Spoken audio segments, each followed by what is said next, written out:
What is up, Earthnoids and Spacenoids? I am just a simple new type, and in this episode, we are concluding our adventures in Mobile Suit Gundam Char's Counterattack. Last time, Char stole Axis and destroyed the Luna 2 fleet. Kyra was killed by Gyune, and Amuro blames the sensitivity of the funnels for her death. In this episode, we will see the outcome of the Battle of Axis. Char and Amuro will meet on the battlefield, and Hathaway tries to save Quest. So let's get into this.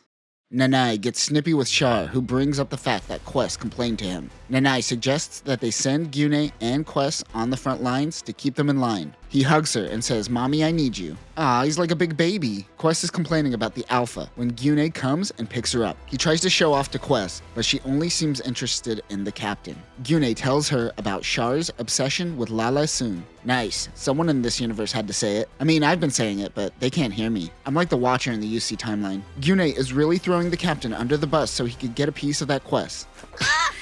Quest floats away. He tells her that Char started this war because Lala Soon chose Amuro over him. Axis is looping around the Earth before crashing down onto the surface. Londo Bell must start by destroying the nuclear thrusters on Axis before moving on to destroying Axis itself. Londo Bell only has 4 nukes of their own left from Cameron's reserve. If nukes don't work, they will have to do a Star Wars on Axis. Once destroyed, the fragments will fall out of Earth's orbit. Wait, why wouldn't they still hit Earth? Shut up. Chan reads a letter from October of Anaheim Electronics. He informs her that the Psycho Frame wasn't made up by their R&D department and that it actually came from Neo Zeon. After reading Beltachika's Children, this method of finding out about the Psycho Frame certainly does come off as lazier writing. Amuro comes in. Chan tells her that she is worried about everyone and about the Psychomu system bringing forth unknown powers. Amuro calms her mind by saying what every girl loves to hear. I'll win with the fin funnels.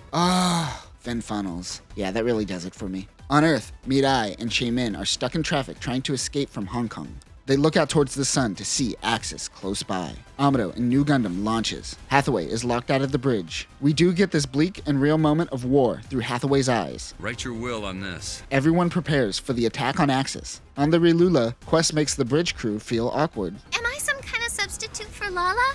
Yeah, they're gonna be gossiping about that one for days. She confesses her love to the captain. Quest wants him to give up Nanai. He unfortunately goes along with her feelings. Anything to get those new types into the cockpit, eh, Char? He meets up with Gyune and says, "Bitch, you better shut your mouth about me and Quest." He is giving Quest the Alpha and wants Gyune to back her up. He launches in the Yagdoga. Quest launches in the Alpha Izeru. The NZ-333 Alpha Izeru is a giant new type-based mobile armor that is based off of the Psycho Doga and the Zero the R. So even though the Psycho Doga wasn't used in the movie, it still has a basis in this mobile armor. The face of this unit resembles the Zero the R Char used in Char's deleted affair. But the Zero was originally based off of the New Zeal, which was piloted by Anna Volgato in Stardust Memory. The lineage of this mobile suit existed since the 1-year war, and parts of it will still exist during Cosmo Babylonia. The Zero the R had 1 mega powerful particle gun in its mouth. This version has an even powerful mega particle gun in the mouth, as well as in the chest. Because it was developed as a new type weapon, the Alpha Izeru has 9 funnels, which can attack over great distances. It also has a pair of 5-barrel wire-guided mega arm cannons. Other weapons include 4 Vulcan guns, 1 twin large Vulcan gun, a pair of folding claw arms, detachable Sturm thrusters, which are the extra boosters that kind of look like legs, and it also has an escape shuttle.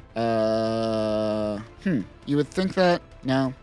The two engage in battle. Amuro notices that Quest has a playful nature to her. It isn't Char piloting the new mobile armor. She unleashes her funnels on New Gundam, but he rushes in close. Quest keeps him at a distance with her Vulcans. While Gyune fights Amuro, Quest comes in and fires her funnels. One feature of Amuro's fin funnels are that it can shoot at one another to create a mega particle compression, which is essentially an eye field. He does this and it confuses the Alpha's funnels. He goes in and shoots at the Alpha. They wonder how his funnels can last for so long. Chan heads out to the hangar to find Kyra's old Regazi. As she goes into the Gundam, Ashtonage tries to stop her, but she says that Amuro needs another Psycho Frame on the battlefield. As she heads out, the Rakai Loom is hit and Ashtonage is killed in action. Bye, Ashtonage. You didn't deserve to go out like that. You will be missed. As the explosion goes off, Hathaway is once again sneaking around. He climbs into a Jagan and launches. He instantly runs into a Gyrodoga and takes it out with his Vulcans. Gyune attacks Amuro with his funnels, but he is able to take both out. He takes aim with his beam rifle and gets a direct hit on the Psycho Doga, killing Gyune. He went out with a beam rifle and an arrow of funnels. Bye, Gyune. You were never a real new type. I'm a real new type. A fleet of Gyaradogas come in and attack the raw Kylum, but the raw Cheddar blocks the attack and is destroyed in the process. Cheddar. A Musaka with nukes heads to the front lines. Bright fires nukes on the Axis thrusters. Char in Sazabi senses the nukes and fires his funnels, destroying the missiles. However, Bright sends out one more nuke and destroys the ship carrying Neo Zeon's reserve nukes. Char didn't expect this from him. Bright notices that Hathaway has once again vanished. Chan was able to sense Hathaway on the battlefield, and she chases him down. He eventually finds Quest in the Alpha and tries to get her attention, but Chan is following the two and Quest begins fighting. Hathaway tries to calm down Quest, but Chan fires a missile towards the two. The Alpha gets in front of Hathaway, taking the brunt of the attack and killing Quest. She's been la-la'd, but also, do you hear that? Silence. Let's just enjoy the quiet before we move on. Hathaway is enraged. He blames this on the adults and begins firing on Chan. He destroys the Ragazi and kills Chan in the process. But before she explodes into a fiery new type flame, the Psycho Frame attached to her hip flies off on its own. Be free, Psycho Frame! Be free. Meanwhile, this guy represents the entirety of EFF's attitude during this movie. Hey, you think Londo Bell is in need of some support?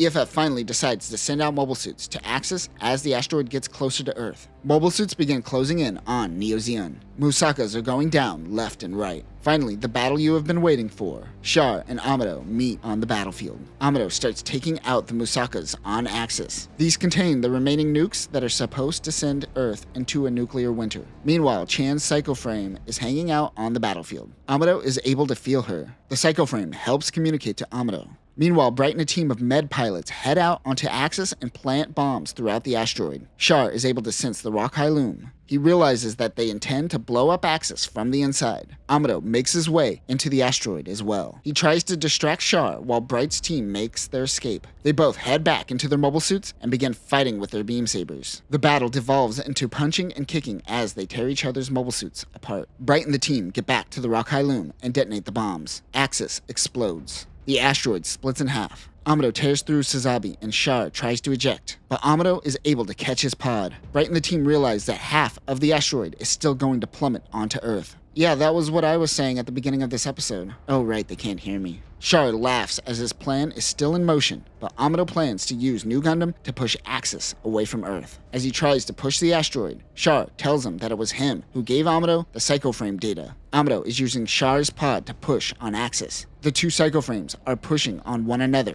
It begins emitting a green glow. The EFF fleet finally makes its way to Axis and helps. Even some of the Neo Zeon fleet helps push back the asteroid. I never understood why Gyaradogas helped out. This was their plan the whole time, no? I guess they have second thoughts? Many of the mobile suits break up trying to push back Axis. The glow gets bigger. It begins pushing back mobile suits from the asteroid. What we are experiencing is a psycho field. It is when the Psycho Frame absorbs an intense amount of emotion. In this case, two Psycho Frames with similar emotional forces pushing together create an area in which human consciousness can extend beyond the physical. In Gundam Unicorn, the Psycho Frame will be seen as the spiritual will that embodies the user. It is vague, but I think they need to keep it vague. Explaining the Force didn't really make Star Wars better. Do you want midichlorians in Gundam? Because that's how you get midichlorians in Gundam. The Force grows bigger and stronger. It has the physical ability to push Axis away from Earth's sphere. Char admits that he simply used Quest for his own personal needs. Unlike Amuro, who from the beginning never wanted to be a surrogate father to her. Amuro yells at him for taking advantage of a little girl. That is when we get the most left-turn piece of dialogue that has ever existed in a Gundam franchise.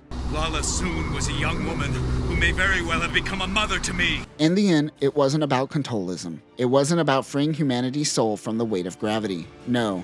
It was simply all about a boy and a girl. A man who lost everything and is simply trying to get it back. Amuro seems to realize this in his final moments. They unleash an absurd amount of emotional energy and the two are engulfed in the cosmic glow of the Psycho Field. Axis begins moving out of Earth's gravitational pull. The Psycho Frame wanders off into space as the cosmic glow follows. After the Axis incident, Char Aznable and Amuro Ray were considered MIA. Despite the fact that Char is gone, newborn Neo Zeon is still relatively strong. There just happens to be a power vacuum at the moment. In Universal Century 0096, 3 years from now, we will see the emergence of the Neo Zeon remnants, the Sleeves. Despite there being one last push for Zeon, this is essentially it. These are Zeon's last days, as we see a once powerful nation become nothing but mere remnants. According to the Granada Treaty during the 1-year war, Side 3 and the Republic of Xeon will be completely reintegrated back into the Federation by UC 100. And that will conclude Char's Counterattack. There are a lot of mixed feelings on this one, as ultimately there is a great story here, but the rush nature of it all and the characterization of some people really didn't work in execution. As we are exploring Beltachika's children along with this movie, we are seeing that the manga allows the story to breathe a little bit more. This would have been better as an 8-episode OVA. Once we finish Beltachika's children, we will dive more into the psychology of the ending between Char and Amuro, but we see in this story a man willing to destroy the world for lost love, hiding behind idealism. We have finished UC 0093 and are now moving forward to UC 0096. We will explore the final push by the Xeon remnants, the sleeves, but most importantly, we will circle back to understanding the Laplace incident in UC 0001 and how a simple misunderstanding can cause centuries of violence. But that will do it for now, new types. Remember, if you find yourself willing to drop an asteroid on Earth, maybe try therapy first. If the therapy doesn't work, then yeah, go ahead, drop an asteroid. Peace.